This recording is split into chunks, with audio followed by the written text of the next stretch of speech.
ಏನೇನು ಪಶುಗಳಲ್ಲಿ ಅನ್ನನಾಳದ ತೊಂದರೆಗಳು ಆದಾಗ ಏನೇನಾಗುತ್ತೆ ಹೇಳೋದನ್ನು ಒಂದಿಷ್ಟು ಗಮನಿಸಿಬಿಟ್ಟು ಅದರ ಬಗ್ಗೆ ಒಂದಿಷ್ಟು ಸಮಯವನ್ನು ನಾವು ಕೊಡೋದು ಒಳ್ಳೆಯದು ಅಂತ ನನ್ನ ಅರ್ಥ.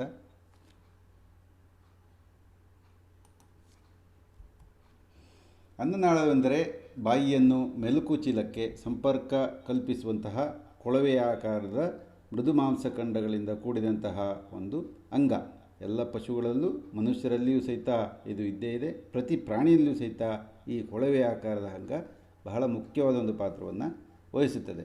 ಹಾಗೂ ಈ ಪಶುವು ಅಗೆದು ನುಂಗಬೇಕಾದ ಆಹಾರವನ್ನು ಮೆಲುಕು ಚೀಲಕ್ಕೆ ಪೆರಿಸ್ಟಾಲ್ಸಿಸ್ ಅಥವಾ ಒಂದು ತರಂಗದ ಥರ ಒಂದು ಚಲನೆಯನ್ನು ಮಾಡಿ ಅದನ್ನು ಹೊಟ್ಟೆಗೆ ತಲುಪಿಸುವುದು ಅಥವಾ ಮೆಲುಕು ಚೀಲಕ್ಕೆ ತಲುಪಿಸುವುದು ಇದರ ಕೆಲಸ.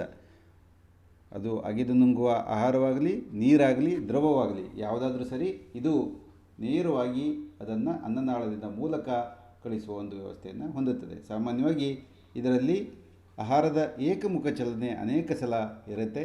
ಅಂದರೆ ಬಾಯಿಯಿಂದ ಅನ್ನನಾಳದ ಹೊರಗೆ ಚಲನೆ ಇದು ಏಕಮುಖವಾಗಿರಬೇಕು. ಕೆಲವೊಮ್ಮೆ ಏನಾಗುತ್ತೆ ಅಂತಂದರೆ ಅಪರೂಪದ ಸಂದರ್ಭದಲ್ಲಿ ನಾವು ಅದು ವಾಂತಿ ಬರುತ್ತೆ.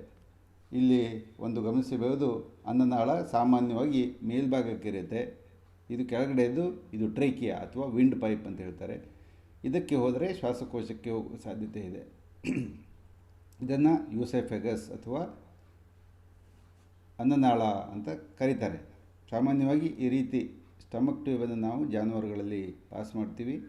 ಅದು ಹೊಟ್ಟೆಗೆ ಸಾಮಾನ್ಯವಾಗಿ ತಲುಪುವ ಹಾಗೆ.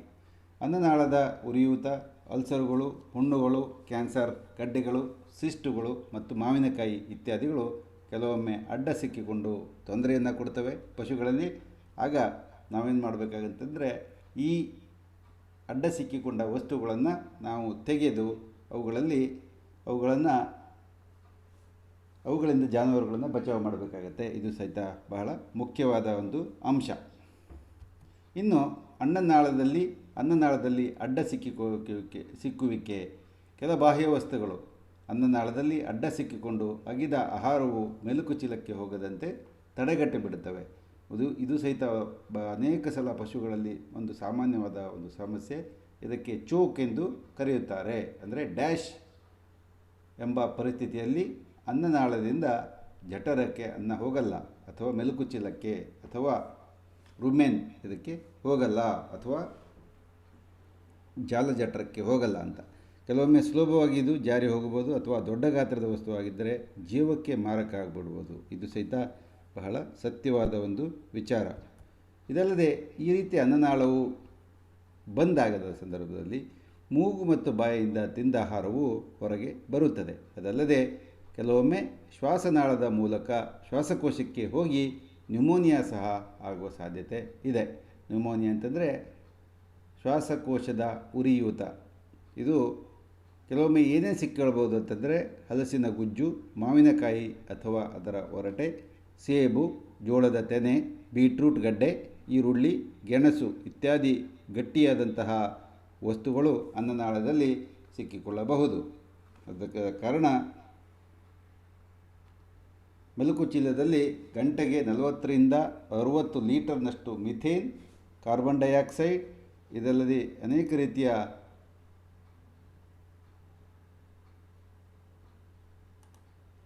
ಅನೇಕ ರೀತಿಯ ಅನಿಲಗಳು ಉತ್ಪಾದನೆ ಆಗಬಹುದು. ಅದಲ್ಲದೆ ಕೆಲವೊಮ್ಮೆ ಈ ಅನ್ನನಾಳವು ಬಂದಾದಾಗ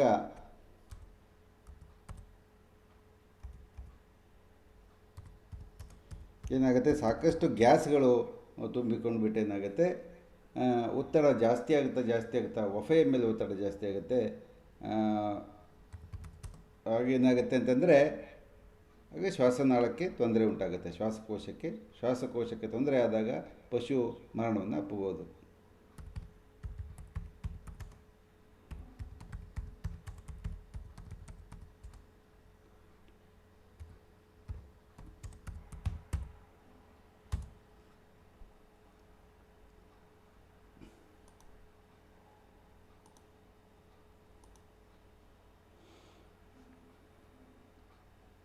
ಈ ರೀತಿ ಇಲ್ಲಿದೆ ಕಾರ್ಬನ್ ಡೈಆಕ್ಸೈಡ್ ಮತ್ತು ಮಿಥೇನ್ ಎಂಬ ಅಂಶಗಳು ರುಮೆನ್ನೊಳಗೆ ಇವು ಉತ್ಪನ್ನ ಆಗ್ತವೆ. ಪಶುವಿನ ಬಾಯಿನಿಂದ ಇವು ಸಾಕಷ್ಟು ಪ್ರಮಾಣದಲ್ಲಿ ಹೊರಗೆ ಬರ್ತವೆ. ಹಾಗಲ್ಲದೆ ಏನಾಗುತ್ತೆ, ಈ ಆಗ ನಾವು ಈ ಸ್ಟಮಕ್ ಟ್ಯೂಬನ್ನು ಪಾಸ್ ಮಾಡಿಬಿಟ್ಟು ಈ ರೀತಿ ತುಂಬಿಕೊಂಡಂತಹ ಗ್ಯಾಸನ್ನು ತೆಗೆಯುವ ಒಂದು ಸಂದರ್ಭ ಇದೆ. ಮೆಲುಕು ಚೀಲದಲ್ಲಿ ಅಗಾಧವಾದ ಗಾಳಿ ತುಂಬಿಕೊಳ್ಳುವುದಕ್ಕೆ ಇದಕ್ಕೆ ಬ್ಲೋಟ್ ಅಥವಾ ಟಿಂಪನಿ ಅಂತ ಕರೀತಾರೆ. ಬ್ಲೋಟ್ BLOAT ಅಥವಾ ಟಿಂಪನಿ ಅಂತ ಕರೀತಾರೆ. ಉತ್ಪನ್ನವಾದ ಜ್ವಲ್ಲನ್ನು ನುಂಗಲು ಸಾಧ್ಯವಿರದೇ ಇರುವುದರಿಂದ ಅಗಾಧ ಪ್ರಮಾಣದಲ್ಲಿ ಜ್ವಲ್ಲು ಸುರಿಯುತ್ತದೆ. ತಿಂದ ಆಹಾರವನ್ನು ನುಂಗಲು ಸಾಧ್ಯವಾಗದೇ ಇರುವುದರಿಂದ ಅವು ಮೂಗು ಮತ್ತು ಬಾಯಿಯಿಂದ ಹೊರಬರೋದು ಬಹಳ ಸಾಮಾನ್ಯವಾಗುತ್ತೆ. ಕಾರಣ ಈ ರೀತಿ ಜಾನುವಾರು ಅಡ್ಡ ಬಿದ್ದು ಹೊಟ್ಟೆ ಉಬ್ಬಿ ಅದು ಸಾವನ್ನು ಅಪ್ಪಬಹುದು. ಅದಲ್ಲದೆ ಈ ರೀತಿ ಕೆಲವೊಮ್ಮೆ ತುಂಬ ಬಾಯಿಯಿಂದ ಜೊಲ್ಲು ಬರ್ಬೋದು, ಅಥವಾ ಅದಕ್ಕೆ ಜೊಲ್ಲಿನ ಮೂಲಕ ಹೊರಗೆ ಹೋಗಬೇಕಾದಂತಹ ಗ್ಯಾಸು ಇತ್ಯಾದಿಗಳು ಬರದೇ ಇರೋದಿಲ್ಲ. ಇಲ್ಲಿ ಅನ್ನನಾಳದ ಕಟ್ಟಿಕೊಂಡದ್ರಿಂದ ಬಾಯಲ್ಲಿ ತುಂಬ ಜೊಲ್ಲು ಬರುತ್ತಾ ಇರುತ್ತೆ, ಹಾಗೂ ಇತರ ಲಕ್ಷಣಗಳು ಸಹಿತ ಬಹಳ ಸಾಮಾನ್ಯ.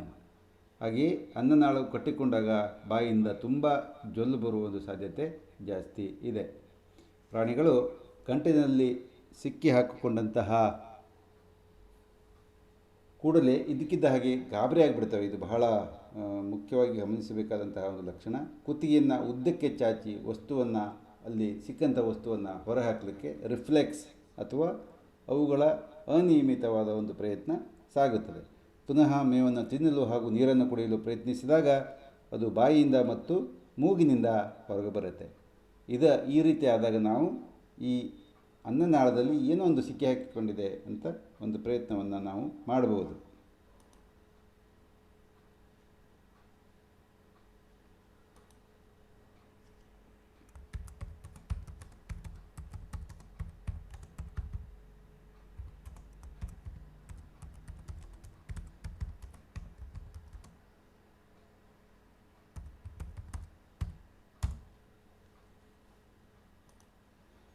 ಮತ್ತು ನಾಲಿಗೆಯನ್ನು ಸಹ ಉದ್ದಕ್ಕೆ ಚಾಚಿ ಹೊತ್ತಿಗೆಯನ್ನು ಸಹ ಹಿಂದಕ್ಕೆ ಜಗ್ಗಿಸಿ ನಾಲಿಗೆಯನ್ನು ಹೊರಗೆ ಚಾಚಿ ಕಷ್ಟಪಟ್ಟು ಉಸಿರಾಡುತ್ತದೆ. ಹಲ್ಲುಗಳನ್ನು ಕಟಕಟ ಶಬ್ದ ಮಾಡುತ್ತಾ ಕಡಿಯುತ್ತಿರುತ್ತದೆ. ಈ ರೀತಿ ಅಡ್ಡ ಬಿದ್ದುಬಿಡ್ತವೆ. ಬಾಯಲ್ಲಿ ಸಾಕಷ್ಟು ಜೊಲ್ಲು ಬರುತ್ತೆ ಮತ್ತು ಹೊಟ್ಟೆ ಲಗಾರಿಯಂತೆ ಏನಿದೆ ತುಂಬ ಜಾಸ್ತಿಯಾಗಿ ಬೀಳುವ ಸಾಧ್ಯತೆ ಇದೆ. ಅನ್ನನಾಳದಲ್ಲಿ ಸಿಕ್ಕಿಕೊಂಡಿರೋ ಬಗ್ಗೆ ಏನಾದರೂ ಸಿಕ್ಕಿ ಹಾಕಿದೆ ಅಂತಂದರೆ ತೋರಿಸುವ ಲಕ್ಷಣದ ಮೇಲೆಯೇ ಪತ್ತೆ ಮಾಡಬಹುದು. ಸಾಮಾನ್ಯವಾಗಿ ಮೂಗಿನಿಂದ ಮತ್ತು ಬಾಯಿಯಿಂದ ಹೊರಬಹುದಾದ ಆಹಾರ ವಸ್ತು ಸಹ ಸೂಚನೆ ನೀಡುತ್ತದೆ. ಮೆತ್ತನೆಯ ಪೈಪೊಂದನ್ನು ಅನ್ನನಾಳದ ಮೂಲಕ ಹಾಯಿಸುವ ಮೂಲಕವೂ ಸಹಿತ ಅದನ್ನು ಪತ್ತೆ ಮಾಡಬಹುದು. ಇದನ್ನು ಸಾಮಾನ್ಯವಾಗಿ ಸ್ಟಮಕ್ ಟ್ಯೂಬ್ ಅಂತ ನಾವು ಕರಿತೀವಿ. ಆ ರೀತಿಯ ಟ್ಯೂಬ್ಗಳು ಅಥವಾ ಮನೆಯಲ್ಲಿರುವ ಯಾವುದಾದ್ರೂ ಒಂದು ಉತ್ತಮವಾದಂತಹ ಮೆತ್ತನೆ ಟ್ಯೂಬನ್ನು ಸಹಿತ ಪಾಸ್ ಮಾಡಬಹುದು. ಅನ್ನನಾಳವು ಹಾದು ಹೋಗುವ ಮಾರ್ಗವನ್ನು ಹೊರಗಿನಿಂದ ಮುಟ್ಟುತ್ತಾ ಬಂದಾಗ ಉಬ್ಬಿರುವ ದೊಡ್ಡ ವಸ್ತುವು ಕೈಗೆ ಎಟಕುವ ಸಾಧ್ಯತೆ ಸಹ ಇದೆ. ಇದನ್ನು ಅದು ಯಾವ ಕಡೆಗೆ ಜಾಸ್ತಿ ಹತ್ತಿರವಿದೆಯೋ ಆ ಕಡೆಗೆ ಅದನ್ನು ತೆಗೆದುಕೊಳ್ಬೇಕು. ಉದಾಹರಣೆಗೆ ಗಂಟಲಿನ ಕಡೆಗೆ ಜಾಸ್ತಿ ಇದ್ದರೆ ಗಂಟಲಿನ ಮೂಲಕ ಅದನ್ನು ಹೊರಗೆ ತೆಗಿಬೇಕಾಗತ್ತೆ. ಆದರೆ ಈ ವಿಧಾನದಿಂದ ಎದೆಗೂಡಿನ ಭಾಗದಲ್ಲಿ ಅನ್ನನಾಳದಲ್ಲಿ ಸಿಕ್ಕಿ ಹಾಕಿಕೊಂಡಿರುವ ವಸ್ತುವನ್ನು ಪತ್ತೆ ಹಚ್ಚಲು ಇದರಲ್ಲಿ ಸಾಧ್ಯ ಇಲ್ಲ. ಹಾಗಿದ್ದರೆ ಚಿಕಿತ್ಸೆ ಏನು? ಈ ಅನ್ನನಾಳದಲ್ಲಿ ಸಿಕ್ಕಿಕೊಂಡಿರುವಂತಹ ಬಾಹ್ಯ ವಸ್ತುವಿನ ತೆಗೆಯುವುದು ಹೇಗೆ ಅಂತಂದರೆ ಇದೊಂದು ತುರ್ತು ಪರಿಸ್ಥಿತಿ. ಇದಕ್ಕೆ ಮೀನಮೇಷ ಮಾಡ್ತಾ ಸ್ಥಳೀಯ ಚಿಕಿತ್ಸೆಗಳನ್ನು ಮಾಡಿಸಬಾರ್ದು. ಕೂಡಲೇ ಇದಕ್ಕೆ ಚಿಕಿತ್ಸೆ, ಶಸ್ತ್ರಚಿಕಿತ್ಸೆ ಆಗಿರ್ಬೋದು ಅಥವಾ ಬೇರೆ ಇನ್ನಿತರ ಚಿಕಿತ್ಸೆ ಆಗಬೇಕು. ಶ್ವಾಸಕೋಶದ ಮೇಲಿನ ಒತ್ತಡದಿಂದ ಉಸಿರಾಡಲು ಸಾಧ್ಯವಿಲ್ಲದೆ ಮರಣ ಸಂಭವಿಸುವ ಸಾಧ್ಯತೆ ಇರುವುದರಿಂದ ಕೂಡಲೇ ಇದನ್ನು ಹೊಟ್ಟೆಯಲ್ಲಿನ ಅನಿಲವನ್ನು ತೆಗೆದುಕೊಂಡು ಅನಿಲವನ್ನು ನಾವು ಬಿಡುಗಡೆಗೊಳಿಸಬೇಕು. ಇದು ಅತ್ಯಂತ ತುರ್ತು ಪರಿಸ್ಥಿತಿ ಅಂತ ಇದನ್ನು ಚಿಕಿತ್ಸೆಯನ್ನು ಮಾಡಬೇಕು. ಬಹಳ ಮುಖ್ಯವಾಗಿ ಯಾವುದೇ ಈ ರೀತಿಯ ಬಾಯಿಯಲ್ಲಿ ಏನಾದರೂ ಸಿಕ್ಕೊಂಡಾಗ ಗಾಬರಿ ಆಗಬಾರ್ದು. ಕೆಲವೊಮ್ಮೆ ಮೆಲುಕಾಡಿಸುವ ಸಮಯದಲ್ಲಿ ಸಹಿತ ಬಾಯಿಯಲ್ಲಿ ಏನಾದರೂ ಸಿಕ್ಕಿ ಹಾಕ್ಕೊಳ್ಬೋದು. ಆಗ ಅದಕ್ಕೆ ಈ ಸ್ಟಮಕ್ ಟ್ಯೂಬ್ ಇತ್ಯಾದಿಗಳನ್ನು ಪಾಸ್ ಮಾಡಿಬಿಟ್ಟು ಪಶುವೈದ್ಯರು ಏನು ಮಾಡ್ತಾರೆ, ಈ ಟ್ರೊಕರ್ ಎಂಬ ಕೊಳವೆ ಆಕಾರದ ಉಪಕರಣವನ್ನು ಮೆಲುಕು ಚೀಲಕ್ಕೆ ತೂರಿಸಿ ಶೇಖರವಾದ ಅನಿಲವನ್ನು ಬಿಡುಗಡೆ ಮಾಡಿ ಒಫೆ ತನ್ಮೂಲಕ ಶ್ವಾಸಕೋಶದ ಮೇಲಿರುವ ಒತ್ತಡವನ್ನು ನಿವಾರಣೆ ಮಾಡಿದರೆ ಅಡ್ಡ ಸಿಕ್ಕಿ ಹಾಕಿಕೊಂಡ ವಸ್ತುವನ್ನು ಹೊರಗೆ ತೆಗೆಯಲು ಇದಕ್ಕೆ ಒಂದು ಸಮಯ ದೊರೆಯುತ್ತದೆ. ಕೆಲವೊಮ್ಮೆ ಅನ್ನನಾಳವು ಒಡೆದು ಹೋಗುವ ಸಾಧ್ಯತೆ ಸಹಿತ ಇದೆ. ಅಂದರೆ ಏನು ಗೊತ್ತಿಲ್ಲದೆ ಇರೋರು ಟ್ಯೂಬ್ ಪಾಸ್ ಮಾಡಲಿಕ್ಕೆ ಹೋದರೆ ಅನ್ನನಾಳಿಯು ಒಡೆಯುವ ಸಾಧ್ಯತೆ ಇದೆ. ಕಾರಣ ಯಾರು ಬೇಕಾದರೂ ಅದನ್ನು ಮಾಡಲಿಕ್ಕೆ ಹೋಗಬಾರ್ದು, ಆದಷ್ಟು ಪ್ರಾಕ್ಟೀಸ್ ಮಾಡಿಕೊಳ್ಬೇಕಾಗತ್ತೆ. ಒಮ್ಮೊಮ್ಮೆ ಈ ಸತ್ತ ಮರಣೋತ್ತರ ಪರೀಕ್ಷೆ ಮಾಡಬೇಕಾದ ಜಾನುವಾರುಗಳಿಗೆ ಈ ಟ್ಯೂಬನ್ನು ಪಾಸ್ ಮಾಡಿ ಅದು ಅನ್ನನಾಳದಲ್ಲಿದೆಯೇ ಶ್ವಾಸನಾಳದಲ್ಲಿದೆಯೇ ಎಂಬುದನ್ನು ನಾವು ಗಮನಿಸಿಕೊಂಡು ಇದನ್ನು ಪಾಸ್ ಮಾಡಬೇಕಾಗತ್ತೆ. ಕೆಲವೊಮ್ಮೆ ಅನ್ನನಾಳದ ಮೂಲಕ ಕೊಳವೆಯನ್ನು ತೂರಿಸಿ ನಿಧಾನಕ್ಕೆ ಅಡ್ಡ ಸಿಕ್ಕಿಕೊಂಡಂತಹ ವಸ್ತುವನ್ನು ಮೆಲುಕು ಚೀಲಕ್ಕೆ ಜಾರಿಸುವುದರ ಮೂಲಕ ತೊಂದರೆ ನಿವಾರಣೆ ಮಾಡ್ಬೋದು. ಏನು ಮಾಡ್ತಾರೆ ಅಂತಂದರೆ ತಜ್ಞ ಪಶುವೈದ್ಯರು ಶಸ್ತ್ರಚಿಕಿತ್ಸೆಯ ಮೂಲಕ ಅಡ್ಡ ಸಿಕ್ಕಿಕೊಂಡ ವಸ್ತುವನ್ನು ಹೊರಗೆ ತೆಗೆದರೆ ಖಾಯಮಾಗಿ ಸಮಸ್ಯೆ ಇದು ಬಗೆಹರಿಯುತ್ತೆ. ಇಲ್ಲಿ ಹೋದರೆ ಇದು ಬಗೆಹರಿಯೋದು ಬಹಳ ಕಷ್ಟ. ಅಂದರೆ ಈ ಅನ್ನನಾಳದಲ್ಲಿ ಅಡ್ಡ ಸಿಕ್ಕಿ ಹಾಕಿಕೊಂಡಂತಹ ವಸ್ತುಗಳು ಒಂದು ಮೆಲುಕು ಚೀಲಕ್ಕೆ ಹೋಗಬೇಕು, ಇಲ್ಲ ವಾಪಸ್ ಬರಬೇಕು, ಇಲ್ಲ ಮಧ್ಯದಲ್ಲಿ ಥೊರಾಸಿಕ್ ಭಾಗದಲ್ಲಿ ಅಥವಾ ಎದೆ ಭಾಗದಲ್ಲಿ ಸಿಕ್ಕಿ ಹಾಕಿಕೊಂಡ್ರೆ ಅದಕ್ಕೆ ಶಸ್ತ್ರಚಿಕಿತ್ಸೆಯನ್ನೇ ಮಾಡಿ ತೆಗೆಯಬೇಕಾದಂಥ ಒಂದು ಅನಿವಾರ್ಯತೆ ಸಹಿತ ಇಲ್ಲಿ ಉಂಟಾಗುತ್ತದೆ. ಇದನ್ನು ಎಲ್ಲರೂ ಗಮನಿಸಬೇಕು.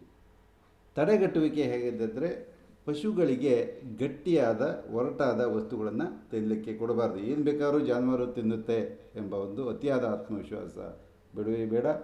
ಇಲ್ಲಿ ಏನಾಗುತ್ತೆ ಅಂತಂದರೆ, ಉದಾಹರಣೆಗೆ ಹಲಸಿನಕಾಯಿಯ ಸೀಸನ್ ಇರ್ಬೋದು, ಅಥವಾ ಮಾವಿನಕಾಯಿ ಸೀಸನ್ ಇರ್ಬೋದು, ಅಥವಾ ಗಜ್ಜರಿಯನ್ನು ಇರ್ಬೋದು, ಅಥವಾ ನವಿಲುಕೋಸು, ಹೂಕೋಸು, ಹಳೆಯ ತರಕಾರಿ, ಈರುಳ್ಳಿ, ಉಳ್ಳಾಗಡ್ಡೆ ಮತ್ತು ಆಲೂಗಡ್ಡೆ, ಹಸಿಯ ಆಲೂಗಡ್ಡೆ ಇವುಗಳನ್ನು ಜಾನುವಾರುಗಳು ಸಾಮಾನ್ಯವಾಗಿ ತಿಂದು ನುಂಗಿಬಿಟ್ಟು ಅದನ್ನು ಅನ್ನನಾಳದಲ್ಲಿ ಸಿಲುಕಿಕೊಳ್ಳುವ ಸಾಧ್ಯತೆ ತುಂಬ ಜಾಸ್ತಿ ಇದೆ. ಕಾರಣ ಈ ರೀತಿಯ ವಸ್ತುಗಳು, ಅದರಲ್ಲೂ ಗಡ್ಡೆ ರೂಪದ ವಸ್ತುಗಳನ್ನು ನೇರವಾಗಿ ಜಾನುವಾರುಗಳಿಗೆ ಕೊಡಬಾರ್ದು. ಕೆಲವೊಮ್ಮೆ ಗಟ್ಟಿ ಟೊಮೆಟೊ ಸಹಿತ ಸಿಕ್ಕಿ ಹಾಕಿಕೊಂಡ ನಿದರ್ಶನವನ್ನು ನೋಡಿದ್ದೀವಿ ನಾವು. ಅದಲ್ಲದೆ ಇನ್ನು ಕೆಲವು ಬಾಳೆ ದಿಂಡು ಇರ್ಬೋದು, ಅಥವಾ ಬಾಳೆಹಣ್ಣು ಅರ್ಧಂಬರ್ಧ ಹಣ್ಣಾದಂತಹ ಬಾಳೆಕಾಯಿ ಇರ್ಬೋದು, ಅದು ಸಹಿತ ಸಿಕ್ಕಿ ಹಾಕಿಕೊಳ್ಳುತ್ತೆ. ಕೆಲವೊಮ್ಮೆ ಪ್ಲಾಸ್ಟಿಕ್ ಹೋಗಿ ಸಿಕ್ಕಿ ಹಾಕಿಕೊಳ್ಳುತ್ತೆ. ಮತ್ತು ಇವೆಲ್ಲವುಗಳು ಸಹಿತ ಜಾನುವಾರುಗಳಿಗೆ ಈ ಅನ್ನನಾಳವನ್ನು ಬಂದು ಮಾಡಿಬಿಟ್ಟು ತುಂಬ ತೊಂದರೆಯನ್ನು ಕೊಡ್ತವೆ. ಹಾಗಿದ್ದರೆ ಏನು ನಾವು ತಡೆಗಟ್ಟುವಿಕೆ ಸಾಧ್ಯತೆ ಇದೆ ಅಂತಂದರೆ, ಮೊದಲನೆಯದಾಗಿ ಪಶುಗಳಿಗೆ ಗಟ್ಟಿಯಾದ ಮತ್ತು ಒರಟಾದ ವಸ್ತುಗಳನ್ನು ಕೊಡಲೇಬಾರ್ದು. ಚೆನ್ನಾಗಿ ಹೆಚ್ಚಿ ಕೊಡಬೇಕು. ಅವಕ್ಕೆ ಸಣ್ಣ ಸಣ್ಣ ಸಣ್ಣ ಚೂರುಗಳನ್ನಾಗಿ ಮಾಡಿ ಅವುಗಳಿಗೆ ಕೊಡಬೇಕು.